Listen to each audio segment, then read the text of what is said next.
Hello, welcome back to the podcast. Oh, it's so nice to be here with y'all today. And I wanted to drop in a quick little episode for you today. I posted, I think it was last week. I'm not sure when. What is space and time? Let's be so for real. But I made a post. I shared someone else's post, and it said, when people ask what you do, talk about your art. And in my reshare, I said, if you want a practice that will change your life, do this for 365 days. Make it your mission that every time someone asks you, what do you do? What are you about? You talk about your art. You talk about what you're passionate about. You talk about the identity that you're stepping into. And a lot of people really struggle with this. I struggled with this. It took me years to change my Instagram bio to include songwriter. Even though I'd been doing it for a very long time. I've been a performer my whole life. I have been literally writing songs since I was 6. They weren't good songs, but I was writing them. And for some reason, it never occurred to me to identify as a songwriter because I quote unquote hadn't made it big. I didn't have like a song that was streaming millions and millions, or like a cut on an album or a record deal. And so I thought for the longest time, who am I to claim that identity? And then one day it occurred to me that if I really wanted to make anything serious happen with my art, with my songwriting, that I needed to introduce myself to the world as the thing. And so I went back and forth with it for probably months, just losing my mind over this of like, should I put that in my bio? Should I not? Oh my God, what's going to happen if I do? Craziness. So I get it. I get why we might be a little apprehensive to really back it. But you gotta back it if you want anything to happen. And it was only after I changed that in my bio that things really started to move for me in the world of songwriting. That's when I got the cuts that I got on the albums that I got. And that's when I got to start writing for other artists. That's when my songwriting got better. Because all of a sudden I was now 2 feet in. I was all in on myself. And when we are stepping into a more creative season, or we're stepping into any pivot season, like you can apply it anyway, but I know all of you are creative in some way, shape, or form. You're passionate about something. And when you start leading with that and you introduce yourself as that thing, you start to move differently. You start to create differently. You hold yourself differently, you walk differently, you talk differently. At first, it's going to feel a little awkward. You might feel a little out of your depth. You might, feel like an imposter. But how do you think you get through imposter syndrome? You don't get through imposter syndrome by avoiding the thing that you're feeling like you're an imposter about. You alchemize that by going into it, by stepping into it, by literally running in to the heart of the storm. That's how. If you feel awkward about introducing yourself as an artist, waiting 10 years is not going to change that awkwardness. In fact, you're going to be more awkward because now you have 10 years of being in conflict, in a state of split with who you are, like at the core, and then who you're presenting to the world, which is some sort of facade, some sort of mask, some sort of performance. So when you really start to tune in to the truth of who you are and the truth of what your soul is here to do. And listen, your soul having a mission doesn't necessarily mean that you are going to make a living off of your art. Maybe you just do it because it's the truest thing for you to do. Maybe you just do it because you can't not do it. Maybe you do it because, I don't know, it brings you joy. It brings you fulfillment.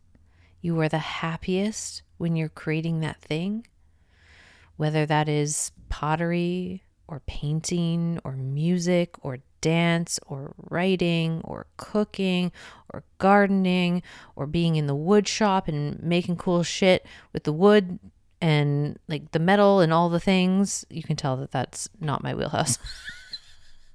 But it's still a creative endeavor that I have deep respect for. And I love seeing people who can work with their hands that way and work with raw materials that way. You know, I tried. I really did. This probably won't surprise you, but as someone who kind of resists convention, in middle school, all the girls did home economics. And I was like, fuck that. I'm doing shop. You want me to go over here? I'm going to do the exact opposite. I'm going over here. And I did. And turns out I don't have a talent for it. Turns out not my wheelhouse. So eventually I did end up going into home economics and doing the cooking and the sewing. And the only thing I was really good at there was the cooking. I love cooking. It is one of my passions. It's actually something that's being woven into a new container that I'm bringing out in September. And I am probably the world's worst sewer. I come from a lineage of women who are quite talented in that regard. I did not get that talent, but I got other talents. You know, I can cook, I can sing, I can dance, I can write music, I can write lyrics, I can write poetry, like I can paint. Like there are so many other things that my creative energy likes to express as. And I think the thing that's important is for you to really take some time, sit with yourself, and what are the things that you really, really enjoy? That even if you were never getting paid for, it would please and delight you to interact and do that thing for the rest of your life. And if you aren't happy right now, it's probably because that thing is missing. Now, there may be other reasons why you're unhappy, but if you go right to the heart of that and you start giving yourself that nutrient, it's going to positively impact the course and the direction that you're on. And if you really want to get into the pocket of your full aligned energy, you cannot be avoiding the creative expressions that bring you to life. You just can't. And so it doesn't really matter what the creative expression is. It just matters that you are able to identify it. And then I want you to take it one step further. And let's say you make birdhouses. And I don't know why this woodworking thing is on my mind today, but it is. And so maybe you make birdhouses and you woodwork and that's what you do for fun. What would happen if you just started introducing yourself as someone who makes birdhouses? Or you started introducing yourself as a painter? Or if you started introducing yourself as a writer or a singer or a stage performer, whatever it is, or a chef or a gardener or an athlete. Like it really doesn't matter what the expression of your creative energy is, I swear. And when people ask about you, what you're all about, talk about the things that you're actually passionate about. Most people, First of all, they're doing a bunch of shit in the back end of their life that they fucking hate. So that's a problem in and of itself. But they also just have a standard answer, like a canned response for like, what do you do? And they're like, oh, I'm a sales associate, and it's very mechanical. It's very robotic. There's no life to it. It's different if you are passionate about sales and you fucking love it and it is your jam and that is part of your creative expression. If that's the case, then of course talk about it, because you're going to get in the pocket of nerding out. And anytime that you are in a conversation with someone who is lit up by the thing that they are talking about, it is wildly entertaining. It's so fun to be in those conversations. And you get to learn so many cool things when you lead with your passion.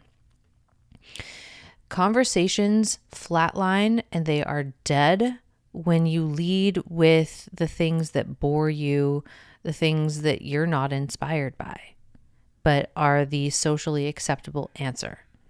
It's kind of the same as like when people ask you how you're doing and you just automatically say fine or good. And what really gets interesting is when you either take a pause before you answer. That will really throw people. Or if you give them the true authentic answer, or you say something just totally ridiculous and unhinged and, inject some humor and some life into the conversation. These are all really fun social experiments that I highly recommend you do just for your own pleasure and enjoyment alone. Like, there actually isn't a rule that says that in order to have small talk with people, you must talk about the things that you don't like. Even though that's what a lot of people do. So it might seem like there's a social agreement around that, but there actually really isn't a rule about that. You can go rogue. You can do whatever you like.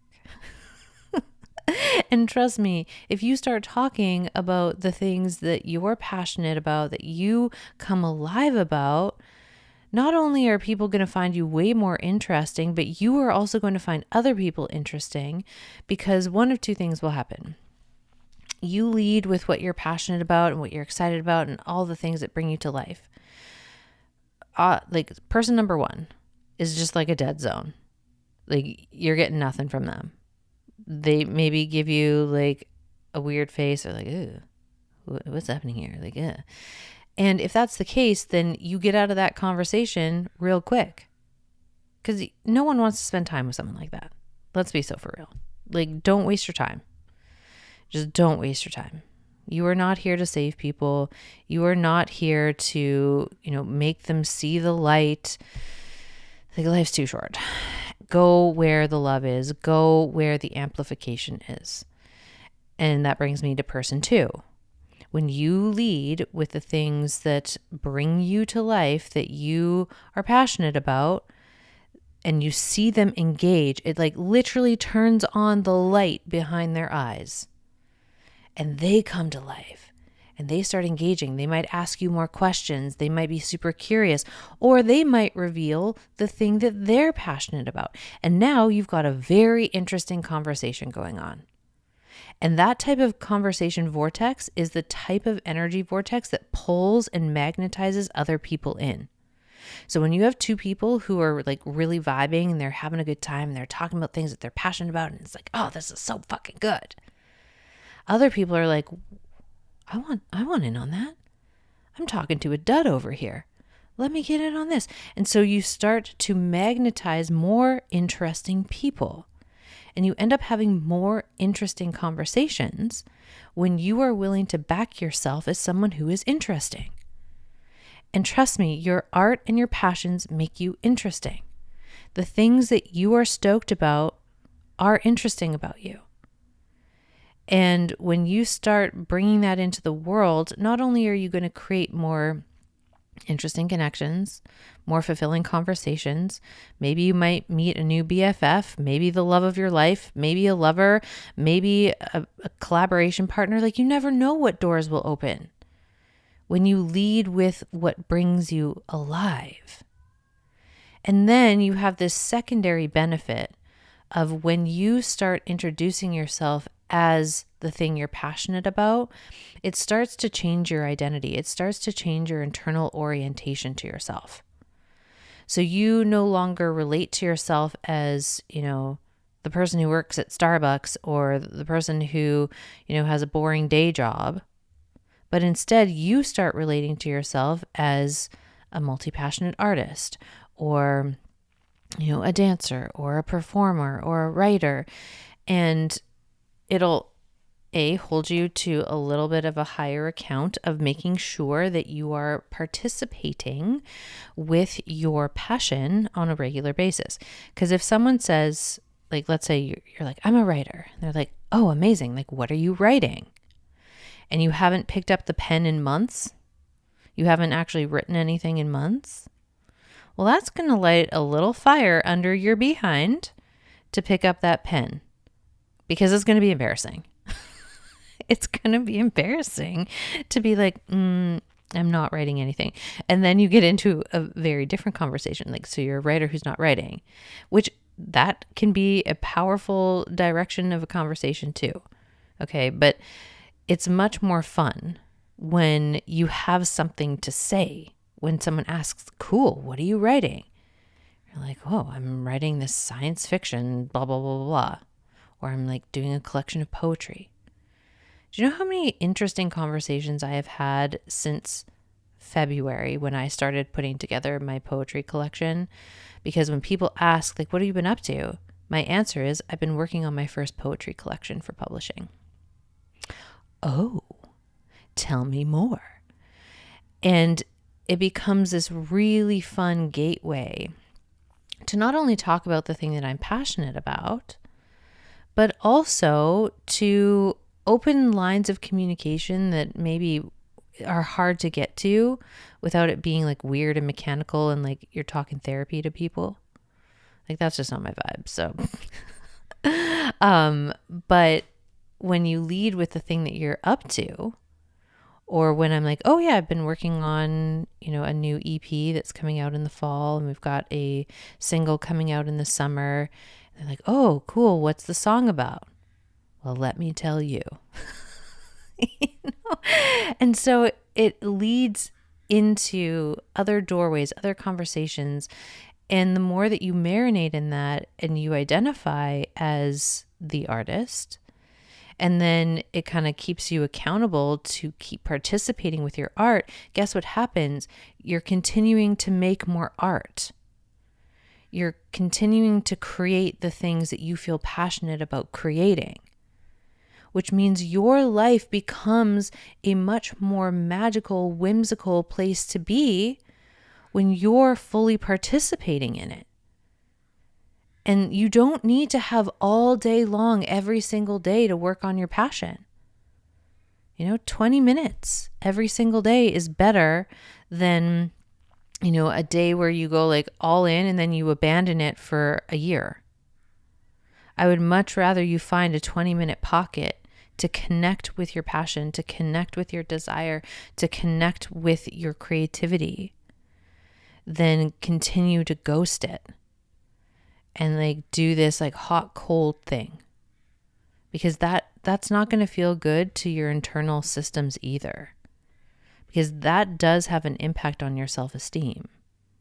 But when you're consistent and devoted, that also has an impact on your self-esteem, just a really positive one. So you're building your self-esteem, you're building your self-worth, and you're putting in the reps for the thing that you're passionate about. And listen, it doesn't have to be a huge chunk of time. Like, I write every single day, non-negotiable. I read and I write every single day, non-negotiable. There is not one day that gets missed, because this is my devotion. This is what I'm here to do. And sometimes the writing is absolute garbage, like hot garbage. And I'm like, well, this is the practice today. It's a hot mess. It's fine. And then other days I'm in the pocket and things are coming through. I'm like, ooh, that's fucking good. And on my morning pages, I've got my highlighter next to my pen, just in case I write something that is 10 out of 10, or I write down a sentence or an idea that I want to flesh out further, maybe in a poem, maybe in a song, maybe in a Substack, maybe in a podcast.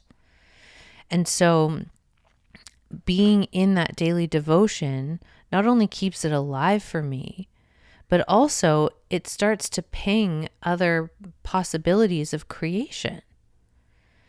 And when I'm relating to myself as someone who is an artist, is a creative, I move through the world differently. I expect different things from my life. I don't have a lot of tolerance. I mean, I already don't have a lot of tolerance for bullshit and nonsense, but I have even less when I'm in the pocket of creating, because creating is such an alive frequency.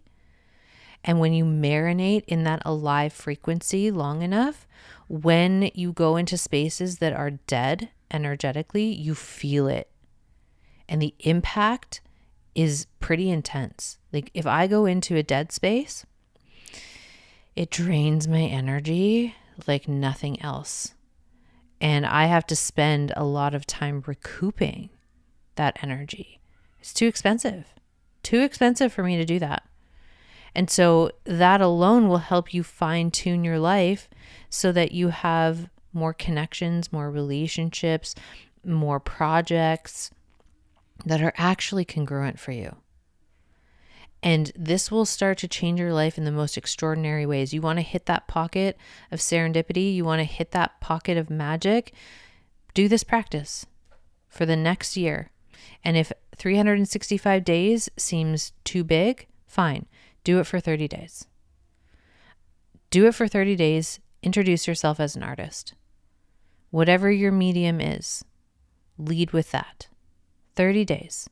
What's the worst that can happen? Nothing changes? That's literally the worst thing that can happen.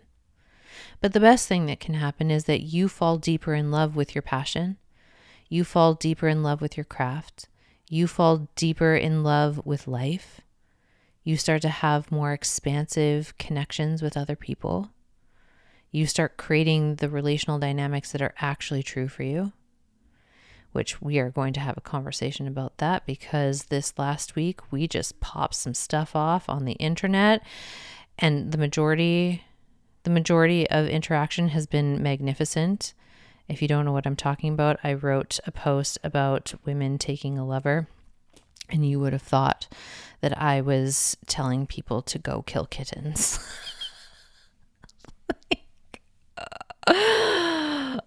So I have some things to say about that, but that's got to be a totally separate podcast. But even in that, like, I was so alive in creating. I'm like, this is the thing that's alive, and I'm putting it out there.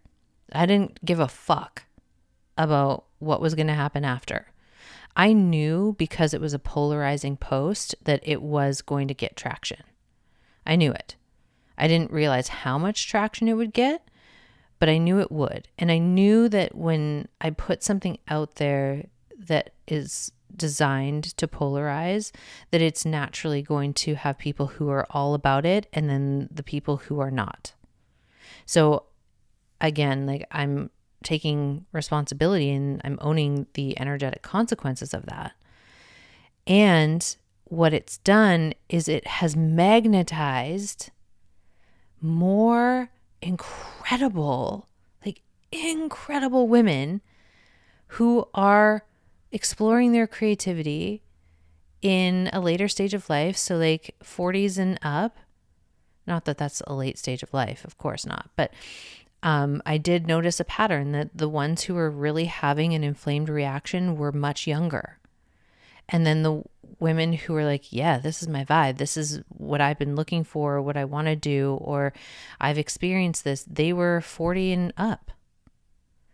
And they were also in a pocket of wanting to either expand their creativity or start playing with it for the first time. And so it's when you really start to own yourself as an artist and a creative, and you just ride those waves and you keep following the threads, it is going to open up pockets to connect with more people who are on your vibe, who are doing things that are congruent for you. It'll literally change your entire orientation on this planet and your whole social orientation. It could literally change your life in the best possible way. And I love that for you. I want that for you. And I really want to give you that invitation for the next 30 days to really try on every single time someone asks what you're about or what you do, you answer with your art. You answer with your passion. You answer with your creative endeavors and see where that takes you. And if you are in a season where you are serious about really exploring your creativity, I want you to head to the show notes, and you've got two options. One, you can book a creativity vortex session with me for the month of July. They are $333. And you also have the option of coming into my group coaching program. It's a very small group, limited to 9 women maximum. And for 4 weeks, we are going into the vortex of creativity, expanding your creativity, getting you in the pocket, in the momentum of your creative edge, like your creative expression, what it is that you want to be doing with your art. We're going to get into it. So both of those options are in the show notes. I want you to go check them out. And especially if you feel called. And otherwise, I want you to play this game for the next 30 days. See what happens and see how it starts to shift your orientation, how it shifts your relationship to your art, how it shifts your relationship to yourself. And let me know. I'd love to hear. I'd love to hear how your experiment goes. Because I mean, these conversations always just make me so overjoyed. So please keep me in the loop. I love you. Thank you for being here today. And I will be back soon to talk to you about the taking a lover and all the other things. And I have lots of things to share with you soon. Okay. I love you all. Thank you for being here, and I will talk to you soon. Bye, friends.